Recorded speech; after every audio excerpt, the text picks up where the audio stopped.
Okay. Right.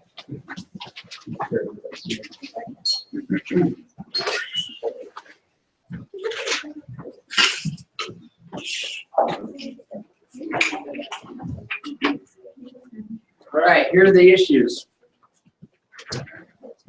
Paper number 4 can be an extension of or a redevelopment of paper 2. It doesn't have to be, right? I mean, what I need you to do is I need you to think about how you are choosing the 2 options, the 2 treatment options that you are going to compare. In other words, you're not, in paper number 2, I just told you to go out there and find 2 treatment options that were comparable. Now, what I'm asking you to do is I'm going to ask you to, in your introduction, I'm going to ask you to begin broadly, right? In other words, consider all the different treatment options that are out there that are relevant to your argument, not every treatment option, right? So if you're talking about a particular level of a condition, let's say you're dealing with, mild osteoarthritis, right, or moderate osteoarthritis, you're not going to be having conversations about surgery, right, because surgery doesn't qualify as a treatment for something that's mild to moderate, right? So what you're going to do is you're going to look at the treatments that are in your area of concern, right? So you have patients who have this particular type of condition. What are the relevant treatments that are out there for that? In paper number 2, you were able to just pick 2 kind of at random. What I need you to do is I need you to begin broadly in this introduction and to be able to work down to the 2 treatments based on some critical thinking, right? So I'm not expecting you to go into a detailed research paper here, but I'm expecting you to explain why certain treatments are rising above other treatments, that those are the 2 that you're going to be comparing, right? Popularity is not a reason to choose them, right? Evidence-based practice is the reason that we choose them, right? I mean, we make those decisions based on the evidence that the research provides. So in this introduction, you will be establishing that several different treatment options exist for this particular level of the condition that you have, and that you're working down toward the 2 that are the most relevant, that are the most productive, maybe, that are the most reasonable, maybe given the fact that some of them might be riskier than others, right? You just need to spend some time reading through the research out there to explain why you're getting 2 treatments that you're going to compare. So then by the time you get down to this, where you choose these 2 treatments, then you're going to reestablish your operational definition and your thesis again. And also, I mean, thinking about that operational definition, many of you may want to change the criteria that you used before, right? Based on your now broader scope of understanding and what you have read about these other treatment options and what they're looking at and how all these people are really considering, making decisions about treatments for these conditions, right? You may want to change your criteria. You may want to start rethinking things a little bit. You still are going to, be ballparking your criteria. You're not going to be saying, oh, I need to see a 25% increase in this because what if I only get a 24% increase? Or do I fail? Of course not, right? That's not reasonable. So what you're going to be talking about are generalized recommendations. In other words, if you're going to see someone, who's improving in their condition, then you are going to kind of talk about moving from maybe the moderate form to the mild form. Or if your treatments can offer a cure, then you should be able to say that, we want to see this resolved. Okay? So your operational definition, I'm sure, may change or expand. Sometimes you will find that certain categories aren't relevant anymore once you get out there and start doing the research. So I'm expecting your topics to change. I'm expecting your operational definition to change. I'm expecting your thesis probably to change once you figure out what's the better treatment option here. So by the time you get to these body paragraphs, now we're going to expand the research out. So for whatever criterion you decide to choose first, you are now going to look at the research that contributes to treatment A and the research that contributes to treatment B, and you are ultimately going to determine that either A is better than B, B is better than A, or A and B are equal, or, oops, A and B are both equally inefficacious.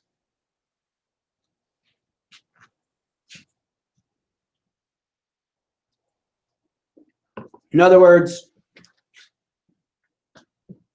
you could find in this situation, is your thesis, that maybe these two treatment options are equally effective. Maybe that's what your thesis is, that, hey, these two things both work the same. It's the reason why we've got options. Maybe both of them are equally inefficacious. That's the reason why we're out there doing more research, trying to find out who's got better answers. So you may find that one is stronger than the other. You may find that the other is stronger than the one you thought, or you may find that they're equal, or you may find that neither one of them is practical for this type of application. But you need to go out and find the research about these categories of discussion and develop those arguments inside these paragraphs. What I'm expecting to see, and this is where we need to be careful, right? I will not accept in this paragraph a summary of a source and a summary of a source and a summary of a source where they are linked together by maybe transitional words like likewise or, in a similar study or something like that, right? That's not going to happen. What you need to do is you need to get out of this mode and get into this mode. Synthesize the information down. In other words, you're interested in finding out whether the information meets your operational definition or not, whether it is statistically or significant, because without the clinical significance, or if you have clinical significance, it doesn't mean anything unless you have statistical significance to back it up, right? So you could find yourselves just writing a lot about one study. That's not your job. Your job is to boil this down and to show how these sources relate to each other. So correlate the information.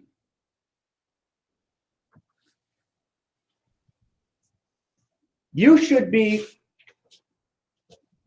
working toward a conversation that brings in a bunch of other studies, right? That talks about what they did, how they did it, what type of reliability that they have, how they're contributing to the argument, and essentially how those studies work with the other studies, because what we're talking about here is called the evidence base, right?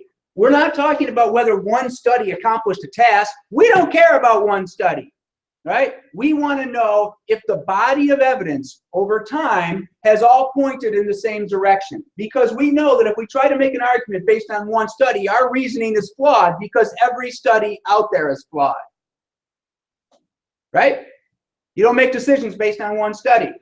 You make decisions based on a body of evidence. So what you're going to look at is certain studies are going to have more value than others, right?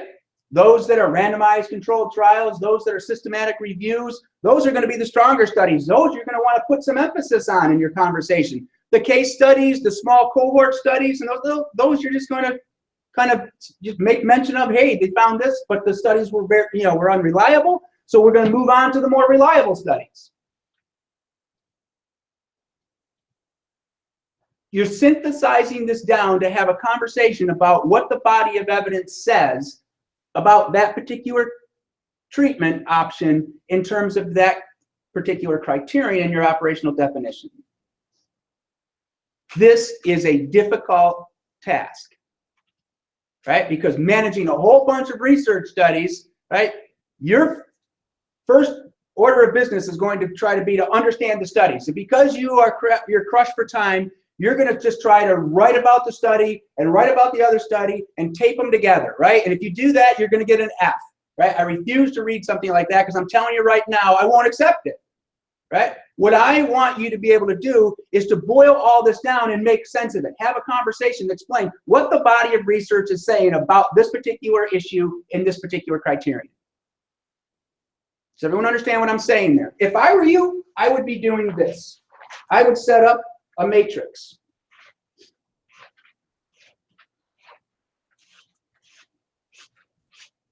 I would put your criterion or your criteria across the top of the page, whatever they are. I would put your authors and your studies down this page, and I would just start filling in the important data and issues, conclusions that are made from the studies for each of the studies that you provide. So you may find that this study only contributed to maybe criteria 1 and 3. Maybe this study contributes to 2 and 3. I don't know. This one contributes to all 4. So my point is that by the time you look at the end of this, you'll be able to pool all this research about, this is treatment A, right? You'll be able to look down category 1. You'll be able to take all the information from the studies and then just write about it. Tell me what's going on there.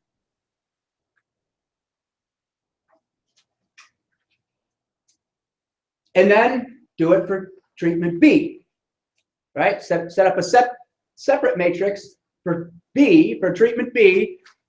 Look at the data, look at the conclusions that were made, jot all that stuff down in the matrix so that when you look at what your conclusions are down here, right, when you get to the bottom of the page and you find out what your conclusions are down here, and you look at the conclusions for treatment B, you can compare them because that's your overall job here, right, is to write a section of your paper where you're telling me what's going on about treatment A and all the research that's available to it, what's going on in treatment B, all the research that's available to it, so that you can conclude that one is better than the other, or they're both equal, or they're both equally bad. Any questions about what I'm asking you to do? Do you want like a separate paragraph that's not the conclusion comparing the both of them, like saying like what's better? Your job is to do the concluding. So if you find that you have like a lot of information that is contributed, so if you have a lot of research in a particular category, you may want to write a paragraph about treatment A, a paragraph about treatment B, and then another paragraph that kind of pulls it all together. Right? You may want to do that. Or if you don't have a ton of research out there, you might want to just write one paragraph that does the comparing right in it. Right? But no matter what you do, you've got to remember that your overall purpose is to compare them. Right? So to write a great big long paragraph about treatment A and then a great big long paragraph about treatment B, right? You've got to pull that together somehow. So by the time I get to that conclusion, am I going to retain all those facts and numbers that you threw out? No way am I going to do that. You've got to do that for me. So what I want to see is not a great big long paragraph that summarizes a whole bunch of studies. I want to see you boil that down so that it becomes very clear this criterion is either met or not met by the evidence that you're providing. So that when you transition to B, you can say, B didn't meet it. And here's the reasons why. Right? Still maintain the argument. Don't just overwhelm your reader with a bunch of information because you're not organized, right? You need to get organized. You need to be thinking before you write. You need to have the plan before you start tapping out anything on that keyboard, right? You've got to know where you're going and what you're doing. If you just start sitting down and start writing about your studies, you're just going to list a whole bunch of irrelevant information that's going to be going in all these different directions, and then you're going to try to pull it together at the end with a sentence that says, oh, here, you see all this random information I just threw at you? Here, this is what it's supposed to mean. And I'm going to say, I don't get that. I can't follow that reasoning. Questions? Comments? Yes? When we're talking about the treatments, like the overall ones are that relevant? Can we use this like a review? You use everything you can get your hands on now. Everything. Reviews, if you find studies that are doing the comparisons for you, great.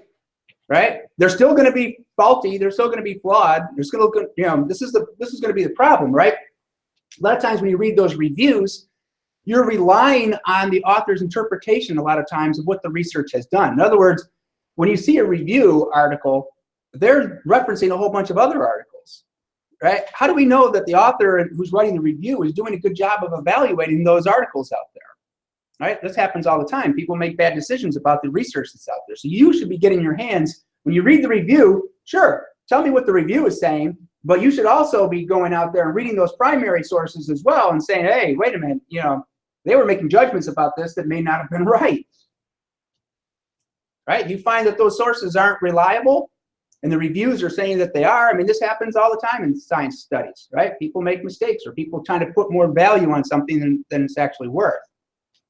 But you want to find everything that you possibly can that is research.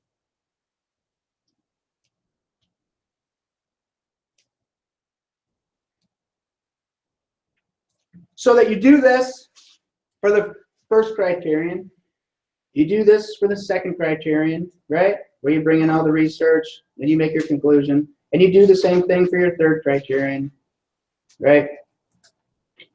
So that by the time you get down here to your conclusion, you can look at the conclusions you made here, the conclusion you made here, and the conclusion you made here, and you can reinforce that at the end. Sorry about that. All right. Yeah. Is there like a minimum number of sources you want? You do your job, right? That's how many sources you need, right? Read everything. Why would you have a source count? How would you choose what sources to use and not to use? There's no way, right? You read everything. You bring everything into the argument. Because if you're excluding research from your analysis, how reasonable is that? Not reasonable at all, right? What if that research is contradictory to what you're saying? On what grounds are you just choosing research? This isn't about some exercise and going out there and finding 2 or 3 articles about, you know, that you like. This is about looking at what the evidence base is. You've got to know what evidence-based practice is, guys, right? You've got to know what the research says. You should be finding all sorts of research articles out there that are conflicting in nature. You're going to find that certain people are making conclusions and other people are coming up with the opposite. What does that mean? Well, somebody's probably got a stronger study than the other studies. We know that 80% of the research that's published out there is going to be faulty and overturned at some point in time. So it's completely within expectations that if 80% of it is wrong, right? Should be in our expectations to find research that shows there's conflict. Hey, these guys were finding these other guys were finding these, you know, something completely different. So what does it mean? Who's got the stronger evidence? That's what you need to be writing about.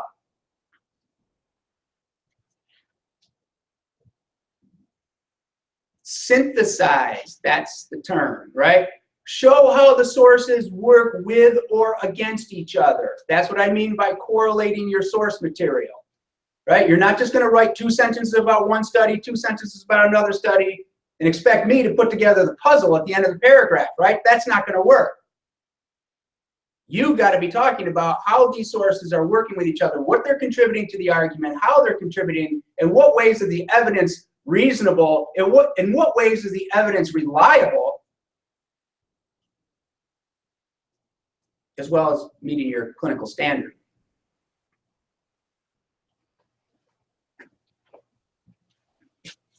It will take you probably a good week or 2 to get your research together on this. Okay? Just so you know that. Paper is due at the end of the month. So you've got, fortunately, spring break on your side. So you've got time to start gathering this stuff, right? But the most important thing that I can tell you to do, right, is to choose your searches wisely, right? I mean, as you're going through your databases and looking at the information, right, recognize that there's abstracts out there that will tell you what they're doing and what they're contributing. You can read those in order to get an idea whether this is an article that might contribute to your argument or not, right? That should be in your game plan. But the abstracts are not the evidence, right? You've got to go through the articles themselves, and you've got to scrutinize those articles. You've got to start looking at the methods. You've got to read what they did in there to find out whether what they accomplished was scientifically sound or not. If you're not doing that, you're just a fool, right? You're just letting people mislead you, or you're just going to buy whatever anybody's selling. You need to challenge everything that's right. Just like you did with paper number 3, when you read the article and you tore it apart, you're looking for, the value of this. With those social, political, legal issues, there's no way they can make that argument. But with something that's more scientific in nature, like this, we're going to have a lot more certainty behind this because we can apply stats to it. Right? So you're going to be looking at that clinical evidence. You're going to be looking at those methods. And you might even want to be talking to yourself in your head as you're reading this research. What didn't they do in here? In other words, this is the reason why the operational definition is so important. It's driven by you, not by the research, right? You decide what needs to happen in order for the treatment to be declared efficacious. If you're letting the research tell you what the operational definition is, you're completely wrong on this, right? Because then you're being influenced by other people. That's not your job. Your job is to think for yourselves, right? Do the thinking. What needs to happen in order for this treatment to be claimed efficacious or not? So that by the time you're reading the research, you can look at it and say, well, yeah, they may be getting results in this area, but they completely ignored this. Is it important that we factor in all these other categories of reasoning too? Sure, probably is. So my point is that you need to be critical of everything that you read to a point where you're determining what is reliable, what's not reliable. We know that 80% of what's out there is not reliable. It's okay. Still part of the conversation. What would be really nice is if you found that some of the unreliable studies were concluding what the reliable studies are concluding. Because then you can say, hey, even though the study wasn't reliable, at least they were on the same path that the other folks are on. That makes for a good argument across the evidence base. But when you start to find research that's kind of all over the place, when they're conflicting with each other, well, now you've got to start asking questions. Well, who's doing a better job of the science here? Right? Who's got the better evidence? What methods are more reasonable?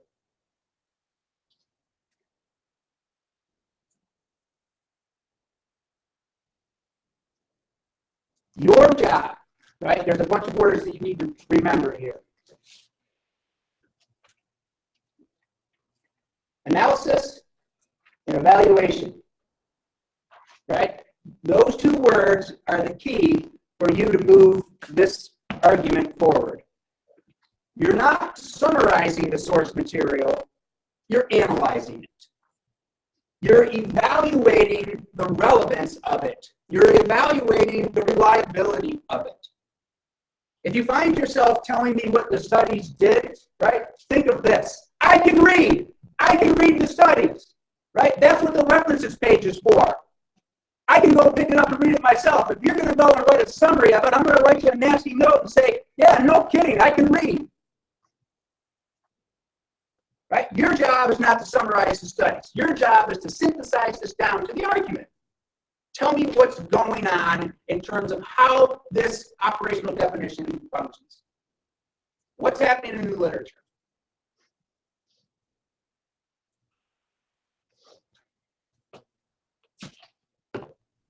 Any questions about the philosophical approach to this assignment? I need to know that you are aware of what your job is, right, over the next week and a half, because when you come back from break, I need you to be ready to start putting this whole thing together, right? Because then we're down to a few days after that. Do you have a page limit? Nope. I've seen effective papers that were in the neighborhood of 9 to 10 pages, and I've seen effective papers that were above 30 pages. Yep. I've seen references pages that were 10 to 12 sources, and I've seen references pages that were 50. Depends on what your knowledge base is, right? Depends on what's out there.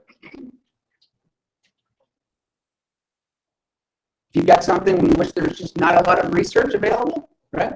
But that's not you. You guys got garden variety medicine that you're working off up here, right? There's going to be tons of research in your areas. One of the treatments is more of a novel one than the other that you're comparing with. How do you, is that just something you talk about in your essay? Well, how'd you get there in your introduction in the first place? If it's not irrelevant, I mean, if it's brand new and there's no evidence behind it, what you do is comparing it in the first place. Yeah, it's like a few years ago. It's been approved by FDA like in 2000. Well, now it's about looking at all the other types of treatments out there and making sure that that one is in the same ballpark as the other ones in terms of efficacy, right? Because if it's a newly approved treatment option, it may be just as effective as any of the others, right? It may just be a different mode of application or something like that. So what you need to do is spend some time in that introduction talking about why that treatment now competes with the other types of treatments. Because if there's not a whole lot of evidence behind it, there's not a lot of research behind it, I don't know if I have easy time supporting that.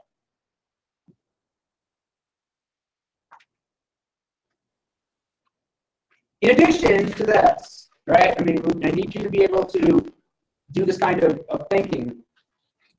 Over the next couple of days, we're going to be spending a lot of time with the AMA manual. So starting on Wednesday, you're going to need to bring your AMA manuals to class because we're going to start doing exercises in class about how to use the manual, how to write a references page, how to cite your information appropriately, right? All of those rules that the AMA requires are going to be starting on Wednesday, okay? So we will have detailed conversations about all of the rules. And the AMA is very specific about some things, other things it's not, right? So, I mean, what you have to learn is that there's a system of rules out there, and you either play by them or you don't, right? If you don't meet the AMA standards, I'm not reading your paper, right? If it doesn't meet the AMA standards, I'm not reading it, right? You just gave up. You quit, so you take the F. In a paper that's worth 35% of your grade, I think that's what this one is, right? It's pretty, big below your overall grade. So you better know what you're doing when it comes to the AMA manual, right? And all I have to do is look it up, right? The answers are there for you. And I'll give you plenty of opportunities to ask questions about how to write that references page and how to cite your sources and those kind of things. All right, we'll spend the next 2 weeks talking about that AMA manual.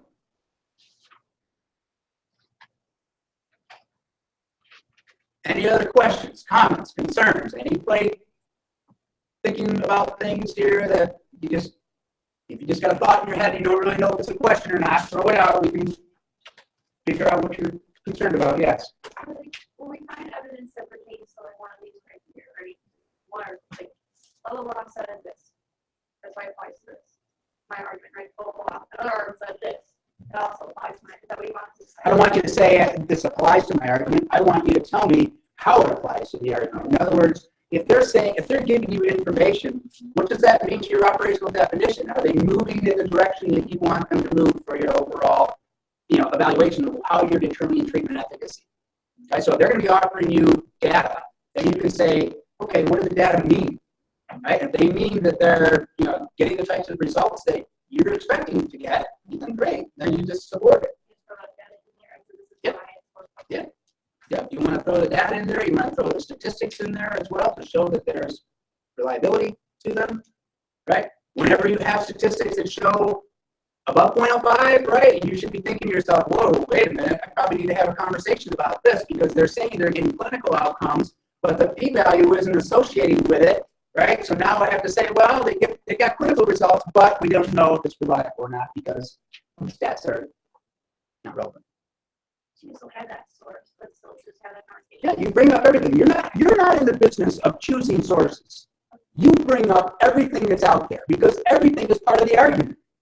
Right? You're not on some kind of treasure hunt to find the sources that agree with you, right? You're not trying to figure out how can I slant my argument so that I only choose sources that support one side or not. No, you get everything that's out there and make sense of it.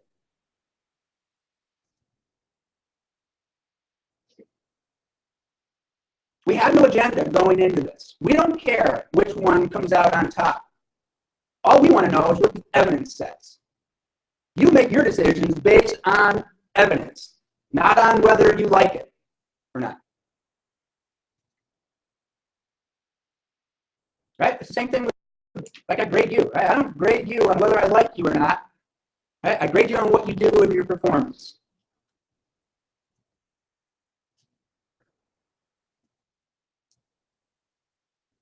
Any other questions? AMA manual, write it on your hand or something. Make sure you've got it on Wednesday because you can't participate in class over the next couple of days if you don't have that manual. Okay?